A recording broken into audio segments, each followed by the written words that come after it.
तो इस क्लास में हम लोग स्टडी करेंगे triangular wave generator. Triangular wave generator की जरूरत क्यों है? क्योंकि इससे पहले अभी तक हम लोगों ने स्क्वायर वेव जनरेटर स्टडी किया था, और स्क्वायर वेव जनरेटर में बहुत सी जगहों पर हम स्क्वायर वेव जनरेटर यूज करते हैं, ठीक है। लेकिन ऐसी बहुत सी जगहें होंगी जहां पर कि हमें ट्रायंगुलर वेवफॉर्म जनरेटर यूज करना पड़ सकता है। अब ट्रायंगुलर वेवफॉर्म जनरेटर को जनरेट कैसे करें इसकी बात करते हैं, ठीक है। तो एक सिंपल सा मेथड है। अगर हम स्क्वायर वेव को देख रहे हैं तो स्क्वायर वेव में अगर हम अपर साइकिल की बात करते हैं या अपर जो भी हाफ साइकिल होगा उसकी बात करते हैं, तो यहाँ पर एक फिक्स वोल्टेज मिलेगा। हमने यहाँ पर एज्यूम कर लिया है कि यहाँ पे +5 वोल्ट मिल रहा है। ऐसे ही अगर हम लोअर हाफ साइकिल की बात करते हैं तो लोअर हाफ साइकिल में एक फिक्स वोल्टेज मिलेगा, और उसे हमने एज्यूम कर लिया है कि यहाँ पर -5 वोल्ट मिल रहा है। ओके, तो +5 हो गया और -5 हो गया, ठीक है। अगर अब हम इसे इंटीग्रेटर के थ्रू पास करते हैं तो इंटीग्रेटर के नाते जब एक कांस्टेंट इंटीग्रेट होता है तो उसके साथ टाइम कांस्टेंट, चूंकि हम t के रिस्पेक्ट में सारे इंटीग्रेशन करेंगे तो यहाँ पर t मल्टीप्लाई हो जाएगा, तो 5t यहाँ हो जाएगा और -5t यहाँ हो जाएगा। तो +5t मतलब एक पॉजिटिव गोइंग स्लोप वाली लाइन, और -5t मतलब एक नेगेटिव गोइंग स्लोप वाली लाइन। सिमिलरली फिर +5t मतलब पॉजिटिव गोइंग स्लोप वाली लाइन, फिर -5t मतलब नेगेटिव गोइंग स्लोप वाली लाइन, फिर +5t मतलब पॉजिटिव गोइंग स्लोप वाली लाइन, और फिर नेगेटिव गोइंग स्लोप वाली लाइन। तो इस तरीके से हम ये समझ पा रहे हैं कि अगर हमें कहीं भी स्क्वायर वेव से ट्रायंगुलर वेव जनरेट करना है तो एक सिंपल सीधा मेथड ये है कि हम एक इंटीग्रेटर यूज करें, और इंटीग्रेटर यूज करने से पहले हम स्क्वायर वेव जनरेट कर लें, ठीक है। तो इसी मेथड को यूज करते हुए अब हम यहाँ पर ट्रायंगुलर वेवफॉर्म को जनरेट करेंगे। तो ट्रायंगुलर वेवफॉर्म जनरेट करने के लिए अगर आप इस first half of the circuit को देखेंगे तो first half of the circuit में आप देखिए ध्यान से, तो ये क्या है? ये एक तरीके से स्क्वायर वेव जनरेटर सर्किट है। अच्छा, क्या ऐसा सर्किट हमने कहीं देख रखा है? जी हाँ, ऐसा सर्किट हम लोगों ने देख रखा है। ये अपने आप में एक ए स्टेबल मल्टी वाइब्रेटर का सर्किट है। ओके, तो ए स्टेबल मल्टी वाइब्रेटर में आप देखिए एक फीडबैक सर्किटरी होता है। R2 R3 के जरिए हम लोग एक beta, this will be beta V set voltage यहाँ पर सेट होता है। कभी पॉजिटिव बीटा वी सेट होता है, कभी नेगेटिव बीटा वी सेट होता है, और ये RC के जरिए इस कैपेसिटर पे वोल्टेज चार्ज होता है और डिस्चार्ज होता है। Due to that voltage on the capacitor charging and discharging एक वेवफॉर्म हमें मिलती है जो कि थोड़े टाइम के लिए पॉजिटिव हाफ साइकिल में +V सेट होती है और थोड़े टाइम में नेगेटिव हाफ साइकिल में -V सेट होती है, ठीक है। अगर इसे हम थोड़ा सा और डिटेल में देखना चाहें तो मैं आपको ए स्टेबल मल्टी वाइब्रेटर वाला सर्किट फिर से दिखा भी दे रहा हूं। ए स्टेबल मल्टी वाइब्रेटर में देखिए क्या होता है। ए स्टेबल मल्टी वाइब्रेटर को अगर आप ध्यान से देखेंगे तो ये देखिए, ये है सेम सर्किट है, ठीक है ना। R और C है, ठीक है ना। यहाँ पर R2 और R1 है, ठीक है। अब देखिए इसमें अगर हम लोग यहाँ पर टाइम पीरियड की वैल्यू को कैसे कैलकुलेट करते हैं, तो टाइम पीरियड की वैल्यू को कैलकुलेट करने का तरीका ये होता है कि टाइम पीरियड जो कैलकुलेट होता है, time period is equals to होता है क्या, 2RC ln 1 + beta divide by 1 - beta. अब बीटा की वैल्यू को आप फिक्स कर सकते हैं, ठीक है ना। मतलब मेनली टाइम पीरियड किस चीज पे डिपेंड करेगा? Mainly time period will depend upon RC value. Okay, mainly time period will depend upon RC value. Means we can say that T/2 will definitely depend upon what will be directly proportional to RC. Okay, इस तरीके से हम यहाँ पर ये कह सकते हैं। ओके, तो अब हम वापस इस सर्किट पे आते हैं, ट्रायंगुलर वेवफॉर्म जनरेटर पे। ट्रायंगुलर वेवफॉर्म जनरेटर पे अगर हम यहाँ पर देख रहे हैं तो यहाँ पर टाइम पीरियड किस पे डिपेंड करेगा? Time period will depend upon R1 and C। R1 पे यहाँ पर वेरिएबल रेजिस्टेंस इसलिए यूज किया हुआ है कि by using that variable resistance हम क्या कर सकते हैं, हम एक पर्टिकुलर जो भी RC की वैल्यू है या टाइम पीरियड की वैल्यू है उसे हम क्या कर सकते हैं, चेंज कर सकते हैं, ठीक। उसके बाद ये पूरा का पूरा सर्किट सॉल्व आगे जो स्क्वायर वेव जनरेट हो जाती है ये पास की जाती है किससे? प्रैक्टिकल इंटीग्रेटर से। अगर हम आइडियल इंटीग्रेटर की बात करेंगे तो यहाँ पर R होगा और फिर C होगा, ठीक है। लेकिन हम लोग यहाँ पर प्रैक्टिकल इंटीग्रेटर यूज करते हैं। प्रैक्टिकल इंटीग्रेटर में आपको बताया था कि प्रैक्टिकल इंटीग्रेटर में यहाँ पर जो R4 और R5 का रेशियो होता है ये 10 टाइम्स होता है। Means R5 will be very high, R5 will be very high, means there will be very high shunt resistance will be used and that will be of value 10 R4। अगर R4 की value यहाँ पर 100 kilo ओम है, if R4 is 100 kilo Om then this value will be 1 mega ohm. okay? And similarly ये R6 resistance क्यों use किया जाता है? R6 रेजिस्टेंस ऑफसेट वैल्यूज को नलीफाई करने के लिए क्यों यूज किया जाता है? And that will be also very high, this will be also of range 100 kilo Om. Okay, तो इस तरीके से बाय यूजिंग दीज वैल्यूज हम लोग यहाँ पर क्या सेट कर सकते हैं, यहाँ पर हम लोग एक ट्रायंगुलर वेवफॉर्म, ये जो स्क्वायर वेवफॉर्म है इसे अगर हम इंटीग्रेट करेंगे तो लास्ट में हमें एक ट्रायंगुलर वेवफॉर्म मिलेगी। ठीक है, तो स्क्वायर वेवफॉर्म का इंटीग्रेशन, फिर हमें लास्ट में ट्रायंगुलर वेवफॉर्म यहाँ पर मिलेगी।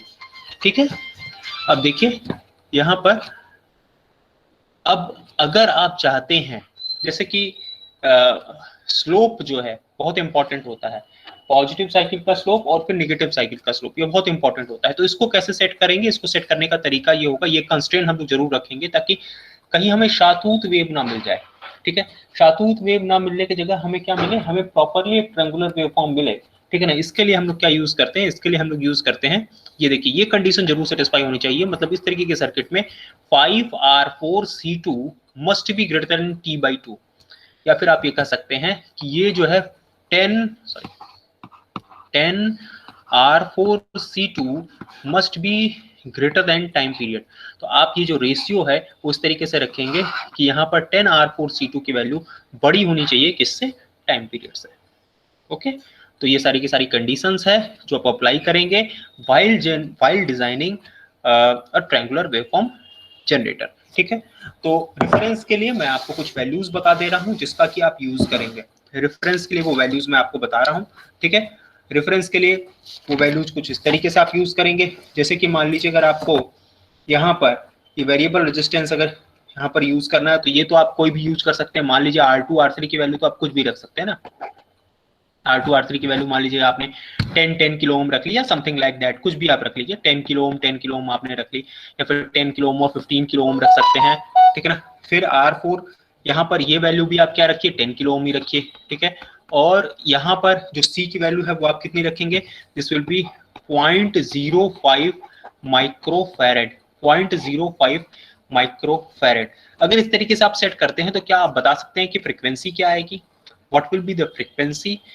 तो डेफिनेटली ये किस पे डिपेंड करेगी, या टाइम पीरियड किस पे डिपेंड करेगा, that will depend upon RC। Okay, so RC की वैल्यू बताइए यहाँ पर कितनी आ जाएगी, RC will be approximately, kilo will be multiplied by this, so this will be 0.5 into 10 to the power of -3 into 2, if you will do it, then 10 to the power of -3. So this will be the time period, so 1 millisecond will be time period and frequency will be 1 kilohertz. So by setting up these kind of the values, means R1 you have set it 10 kilo ohm, C1 you have set it 0.05 microfarad, and then after R2 you have set it 10 kilo ohm, and R3 you have set it 10 kilo ohm.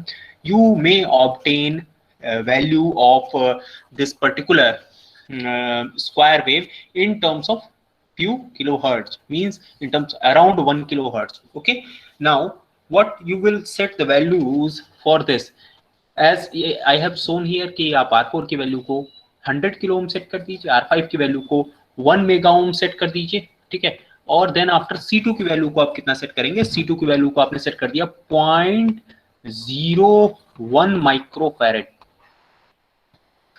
0.01 microfarad. Okay, and इस तरीके से अगर आप set करते हैं तो क्यों ऐसे सेट किया है, इस चीज को देखने की जरूरत है। टाइम पीरियड आपको कितना मिल गया है, टाइम पीरियड आपको मिल गया है 1 मिली सेकेंड के अप्रोक्स आपको मिल गया है। ठीक है, क्योंकि इससे पहले जो RC का जो टाइम पीरियड है वो कितना मिल गया आपको, लगभग 1 मिली सेकेंड मिल गया है। ठीक है, अब इस तरीके से अगर आप यहाँ पर सेट करते हैं, यहाँ पर अगर आप सेट करते हैं तो बताइए यहाँ पर क्या आ जाएगा। तो यहाँ पर अगर आप R4C2 की वैल्यू बताइए कितनी आ जाएगी, R4C2 की वैल्यू आ जाएगी लगभग आपकी 1 मिली सेकेंड, फिर से यहाँ पर आ जाएगी। ठीक है, R4C2 की वैल्यू कितनी आ जाएगी, 1 मिली सेकेंड आ जाएगी। ठीक है, because 100 kilo ohm into 0.01 microfarad अगर आप सेट कर रहे हैं। ओके, तो यहाँ पर जो वैल्यू आएगी 100 kilo ohm into 0.01 microfarad, so this will again result this value to be 1 milli second.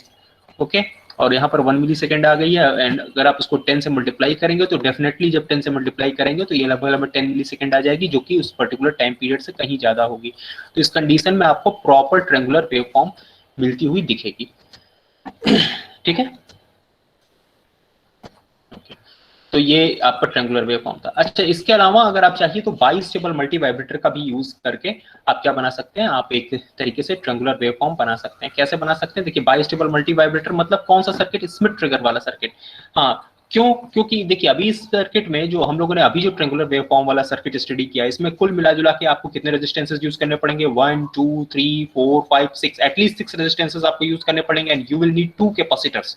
सो इस पर्टिकुलर सर्किट में नंबर ऑफ रेजिस्टेंस और कैपेसिटर्स की जो रिक्वायरमेंट है वो कहीं ज्यादा है, ठीक है। तो there are alternate circuits available. Alternate circuits में क्या होगा? देखिए बाइस्टेबल मल्टीवाइब्रेटर है। ये बाइस्टेबल मल्टीवाइब्रेटर आप कैसे बना सकते हैं? बाइस्टेबल मल्टीवाइब्रेटर आप बना सकते हैं by using Schmitt trigger is itself a bistable multivibrator. उसमें कितने रेजिस्टेंसेस यूज होंगे? ओनली 3 रेजिस्टेंसेस यूज होंगे, ठीक है ना। एक रेजिस्टेंस आपका यहाँ पर यूज होगा, this will be 4th resistance, और ये कैपेसिटर यूज होगा। तो इस तरीके से by using 4 resistances and a capacitor you can make what? A square wave to triangular waveform generator. Okay, ठीक है। अच्छा, एक और बात ध्यान देने वाली भी ये है कि यहाँ पर जब भी आप बनाएंगे, ठीक है, तो ये जैसे ही यहाँ पर पॉजिटिव वाला अगर आप यहाँ पर वेवफॉर्म बनाते हैं, ठीक है ना, और अगर यहाँ पर स्क्वायर वेव में अगर आप पॉजिटिव में दिखा रहे हो, ठीक है, तो ये देखिए पॉजिटिव वाला स्क्वायर वेव किस पे जा रहा है? इन्वर्टिंग वाले पे जा रहा है ना। तो इन्वर्टिंग वाले पे जाएगा, तो अगर इसके कोरस्पॉन्डिंग अगर आप ट्रायंगुलर वेवफॉर्म बनाओगे तो ट्रायंगुलर वेवफॉर्म कुछ इस तरीके से बनाओगे, मतलब यहाँ पर इस तरीके से ट्रायंगुलर वेवफॉर्म जाएगी, ठीक है ना।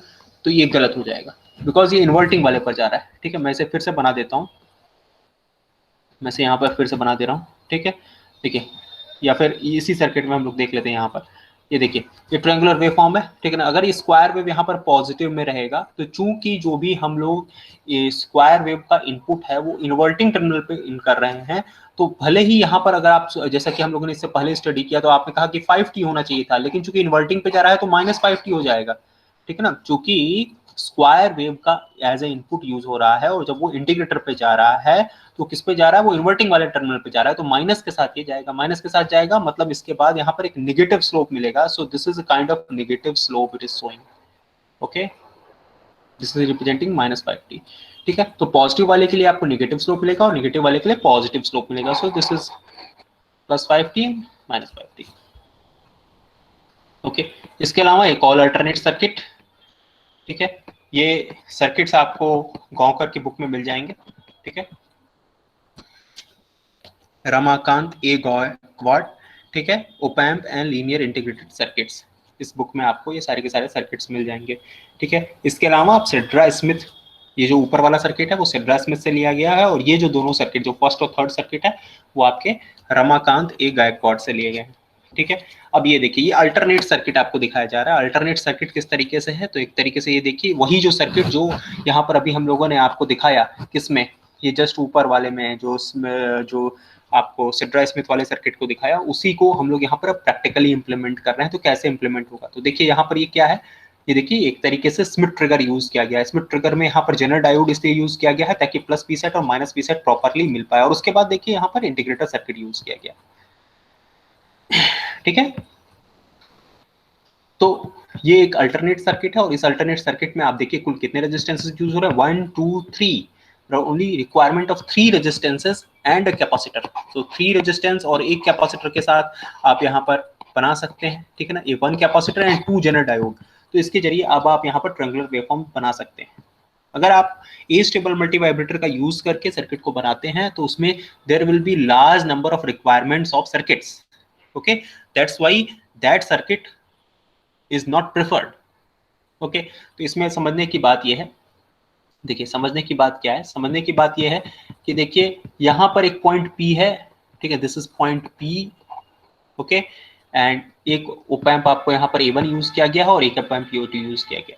तो समझने की बात ये भी, अगर आप आईसी लेवल पर बनाने जाएंगे तो इस चीज को समझिएगा, जब हम लोग लैब में इंप्लीमेंट करते हैं ये चीजें, तो वहां पर ड्यूल ओपैम्प और क्वाड ओपैम्प दिया होता है। तो ड्यूल ओपैम्प और क्वाड ओपैम्प दिया होता है, तो इसका मतलब ये नहीं होता है कि इसको बनाने के लिए 2 ओपैम्प लगेगा, एक ही आईसी लगेगी, ठीक है, और एक ही आईसी में आपके 2 ओपैम्प्स अवेलेबल होंगे, और वहां पर अब आपको बस देखना रहेगा कि एक ओपैम्प वाले टर्मिनल्स को आप एक एज अ 1 ओपैम्प यूज कीजिए, और सेकंड ओपैम्प वाले टर्मिनल्स को आप as a second opamp use कीजिए, ठीक है।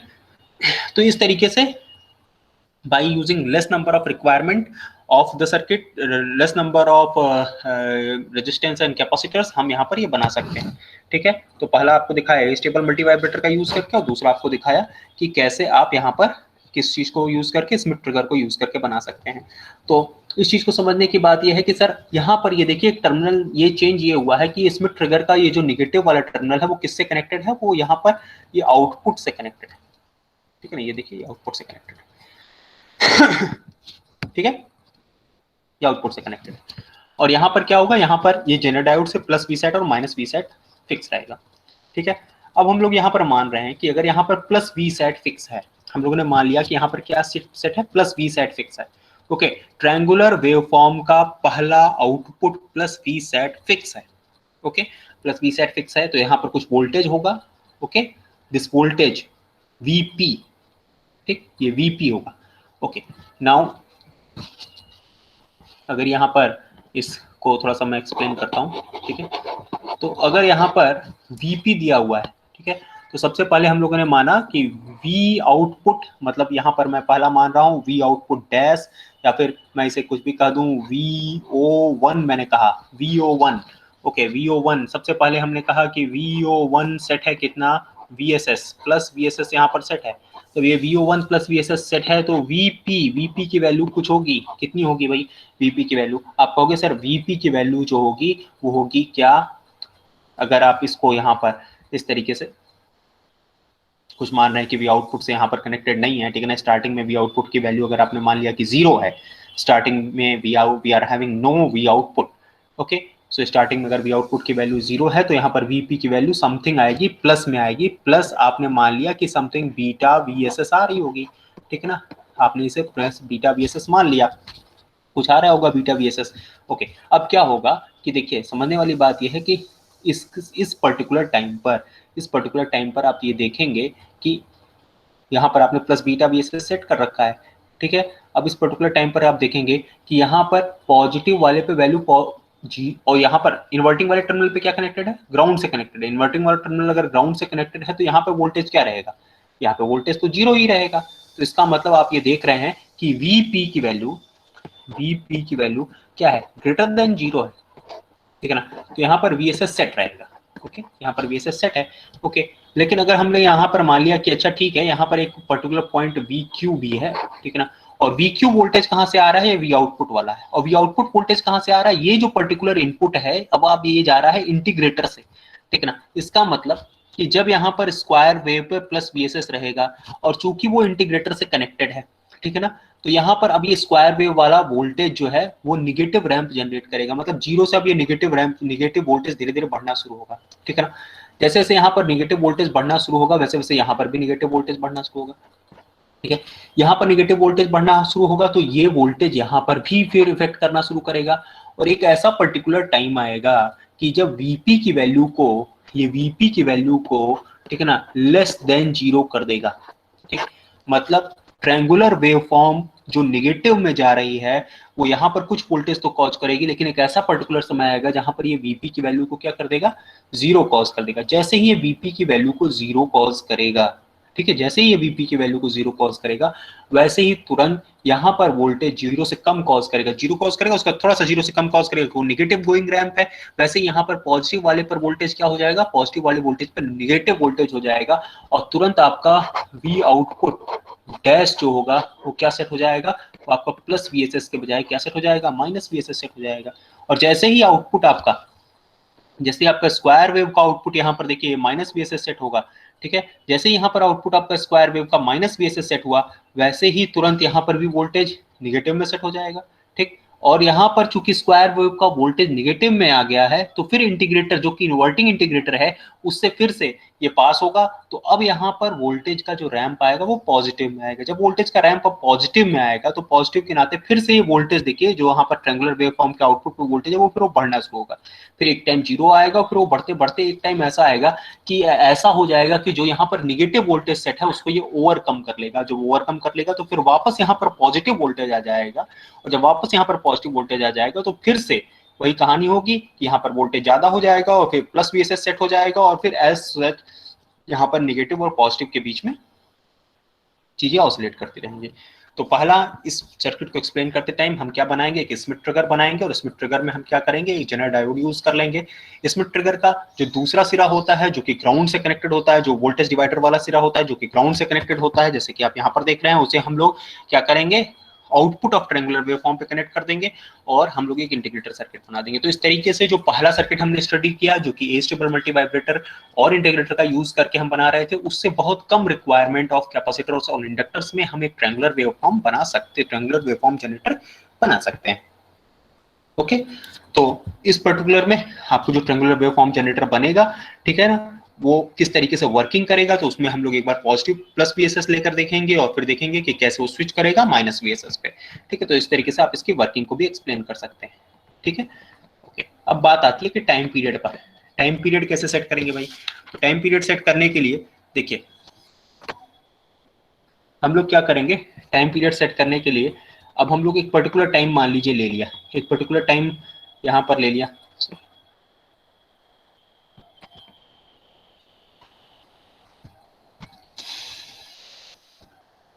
एक पर्टिकुलर टाइम हमने ले लिया, मान लिया कि यहाँ पर वोल्टेज क्या सेट है, यहाँ पर हमने मान लिया कि वोल्टेज जो है वो क्या सेट है, प्लस वीएसएस सेट है। ठीक ना, हमने मान लिया कि यहाँ पर जो वोल्टेज सेट है वो प्लस वीएसएस सेट है। ओके, और यहाँ पर अगर वोल्टेज प्लस वीएसएस सेट है और यहाँ पर जो वोल्टेज है ये ऑसिलेट किसके किसके बीच में करता है, देखिए ये ऑसिलेट करता है माइनस वी रैम्प और प्लस वी रैम्प, एक पर्टिकुलर वोल्टेज है ये माइनस वी रैम्प और प्लस वी रैम्प, उन्हीं के बीच में ये वोल्टेज क्या करेगा, ऑसिलेट करेगा। ठीक है, चूंकि आइडियल ओपैम्प है तो इस पर्टिकुलर ओपैम्प से यहाँ पर कोई भी करंट इन नहीं करेगी।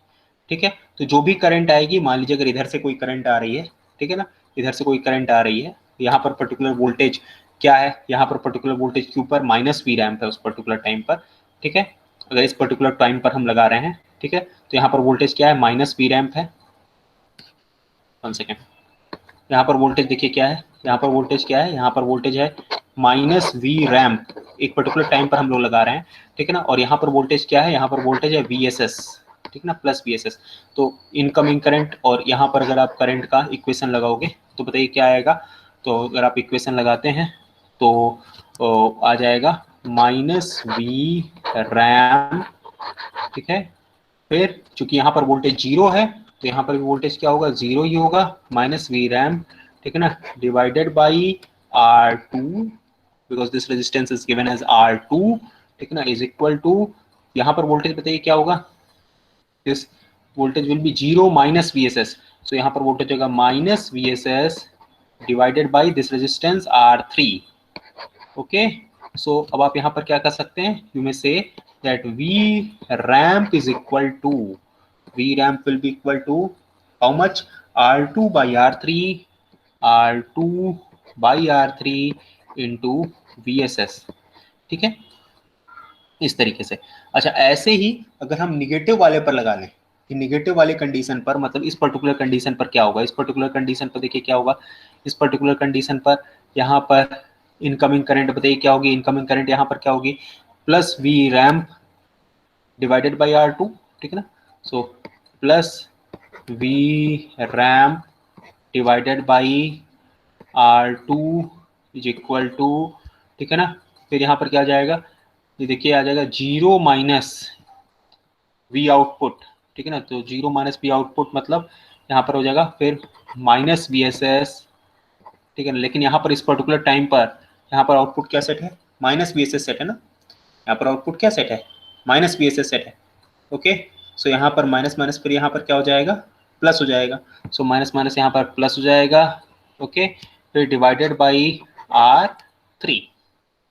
ठीक, तो इस तरीके से अगर आप देखिए कि ये जो वी रैम्प की वैल्यू है, दोनों ही तरीके से अगर आप वेरीफाई करेंगे तो वी रैम्प की वैल्यू क्या आ जाएगी, R2 by R3 into we S S. मतलब अगर इन दोनों का हम पीक टू पीक वोल्टेज देखें, इन दोनों के बीच का पीक टू पीक वोल्टेज देखें, तो वी पीक टू पीक बताइए क्या होगा, V peak to peak, V peak to peak हो जाएगा एक बार माइनस रैम्प से लेकर के प्लस रैम्प तक, मतलब 2R2 divided by R3 into we S S. okay, so 2R2 divided by R3 into VSS। ठीक है, अच्छा, इस पर्टिकुलर इंटीग्रेटर पे देखिए अभी कौन सा रेजिस्टेंस काम कर रहा है, R1 काम कर रहा है और C1 काम कर रहा है। ठीक है, तो अगर हम लोग एक पर्टिकुलर टाइम के लिए, एक पर्टिकुलर टाइम के लिए अगर हम लोग यहाँ पर इस पर्टिकुलर टाइम के लिए, मतलब यहाँ से लेकर के यहाँ तक के लिए अगर हम लोग इंटीग्रेटर के इक्वेशन को डिस्कस करते हैं तो ये कितना साइकिल बनाएगा, ये T/2 मतलब हाफ साइकिल को बनाएगा। ठीक है ना, this will not complete a full cycle, but ये हाफ साइकिल को बनाएगा। ठीक है, तो अगर हम इन दोनों के बीच की बातचीत करते हैं तो इन दोनों के बीच में जो ये रेंज ऑफ आउटपुट चेंज हुआ है वो कितना चेंज हुआ है, ये रेंज ऑफ आउटपुट जो है वो चेंज हुआ है कितना, 2R2/R3। ठीक है, और यहाँ पर इनपुट वोल्टेज देखिए कितना था, -VSS। ठीक है, अब फिर से अब हम लोग देखते हैं, अगर हम लोग इंटीग्रेटर को एक्चुअल में अप्लाई करते हैं तो इंटीग्रेटर के केस में क्या होता है बताइए, V output is equal to, क्या होता है बताइए, V output equals to minus time constant. और टाइम कांस्टेंट यहाँ पर कौन सा इंटीग्रेटर के अक्रॉस रेजिस्टेंस हम लोगों ने यूज किया है, R1 और C1 यूज किया है। इंटीग्रेट कितने टाइम के लिए कर रहे हैं, 0 से T/2 के लिए कर रहे हैं, और उस पर्टिकुलर टाइम पर V इनपुट की वैल्यू क्या है, V इनपुट की वैल्यू है -VSS dt। ठीक है, -VSS dt। ओके, तो अगर आप इसे देखिए तो यहाँ पर क्या आ जाएगा, बिकॉज यहाँ पर माइनस माइनस ए प्लस हो जाएगा, तो यहाँ पर आ जाएगा VSS divided by R1 C1 into T/2।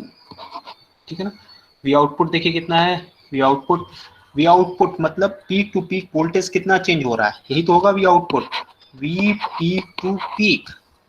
ठीक है ना, V पीक टू पीक बताइए कितना हो जाएगा, V पीक टू पीक यहाँ पर हो जाएगा, V पीक टू पीक यहाँ पर हो जाएगा, आप देखिए 2R2/R3 इंटू VSS, तो 2R2/R3 इंटू VSS।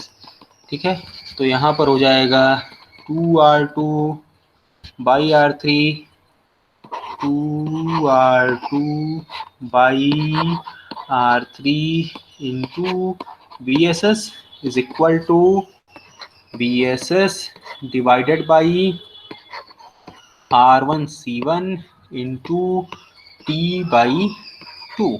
तो VSS से VSS कैंसिल आउट हो जाएगा। ठीक है ना, और यहाँ से जो कैपिटल T की वैल्यू आ जाएगी वो कैपिटल T की वैल्यू होगी, capital T is equals to will become 2 हो जाएगा 4R2/R1 C1 divided by R3। Okay, और अगर आप यहाँ पर अगर इस टाइम पीरियड के बाद अगर आप फ्रीक्वेंसी निकालना चाहेंगे, सो फ्रीक्वेंसी बताइए कितनी हो जाएगी, frequency F0 will become R3 divided by R3 divided by 4R1 C1 into R2।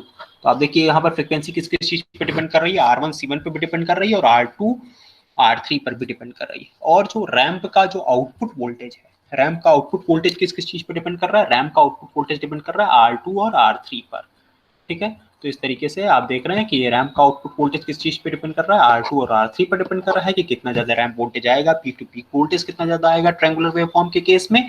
और यहाँ पर आप अगर इस चीज को देखते हैं कि फ्रीक्वेंसी किस चीज पे डिपेंड कर रही है, तो फ्रीक्वेंसी भी यहाँ पर डिपेंड कर रही है क्या, सारे के सारे जो 4 रेजिस्टेंसेस हैं उन पर डिपेंड कर रही है। अगर आप R3 की वैल्यू को इंक्रीज करेंगे, R2/R3 की वैल्यू को अगर आप इंक्रीज करते हैं, ठीक है ना, R2/R3 की वैल्यू को अगर आप इंक्रीज करते हैं तो फ्रीक्वेंसी की वैल्यू क्या करेगी, डिक्रीज करेगी। मतलब अगर आप रैंप के पीक टू पीक वोल्टेज को अगर आप इंक्रीज करते हैं, ठीक है, तो फ्रीक्वेंसी की वैल्यू क्या करेगी, डिक्रीज करेगी। ठीक है, और R1 C1 मतलब ये जो टाइम कांस्टेंट है इसकी वैल्यू पे डिपेंड करेगा। Okay, so in my thought things are very much clear in case of triangular waveform generation। ये किस तरीके से, दो तरीके से हम लोग ट्रायंगुलर वेवफॉर्म जनरेट कर सकते हैं। एक तो ट्रायंगुलर वेवफॉर्म हम लोग जनरेट कर सकते हैं by using A stable multi vibrator, और उनमें जो कंडीशंस फॉलो करनी होती हैं कि टाइम कॉन्स जो कैपिटल टी की वैल्यू है वो 10RC जो पर्टिकुलर हम लोग इंटीग्रेटर पे यूज कर रहे हैं उससे कम होनी चाहिए। और सेकेंड जो हम लोग यहाँ पर यूज करते हैं उसमें क्या यूज करते हैं, यहाँ पर हम लोग उसमें ढेर सारे हम लोग ये देख रहे थे कि हमें ज़्यादा रेजिस्टेंस यूज करने पड़ रहे थे, ज़्यादा कैपेसिटर्स यूज करने पड़ रहे थे, तो उसका हम लोगों ने एक अल्टरनेट सर्किट निकाला कि ठीक है, स्क्वायर वेव तो हम लोग जरूरी नहीं है कि ए स्टेबल मल्टी वाइब्रेटर का यूज करके ही जनरेट करें, हम लोग इसमें ट्रिगर का भी यूज करके जनरेट कर सकते हैं। तो इसमें ट्रिगर का हम लोगों ने यूज करके जनरेट किया, और इसमें ट्रिगर में जो फीडबैक रेजिस्टेंस जो कि वोल्टेज डिवाइडर रेजिस्टेंस होता है, जो कि रेफरेंस पॉइंट को सेट करता है, उसको हम लोगों ने क्या किया, उसका जो दूसरा टर्मिनल था हमने ट्रायंगुलर वेवफॉर्म वाले आउटपुट टर्मिनल से कनेक्ट कर दिया। ठीक है, जैसा कि यहाँ पर सर्किट में दिखाया गया है। ठीक है, ट्रायंगुलर वेवफॉर्म वाले आउटपुट से आपको कनेक्ट कर दिया यहाँ पर। ठीक है, और जो इसमें ट्रिगर का ये जो दूसरा वाला पॉइंट था उसे हम लोग ने क्या किया, इसे हम लोग ने ग्राउंड से कनेक्ट कर दिया। ठीक है, तो इस तरीके से हम लोग by using only 3 resistances and 1 capacitor हम लोग ट्रायंगुलर वेवफॉर्म को जनरेट कर सकते हैं। ठीक है, अगर आपके पास अभी कोई डाउट है तो आप पुट इन कीजिए, अदरवाइज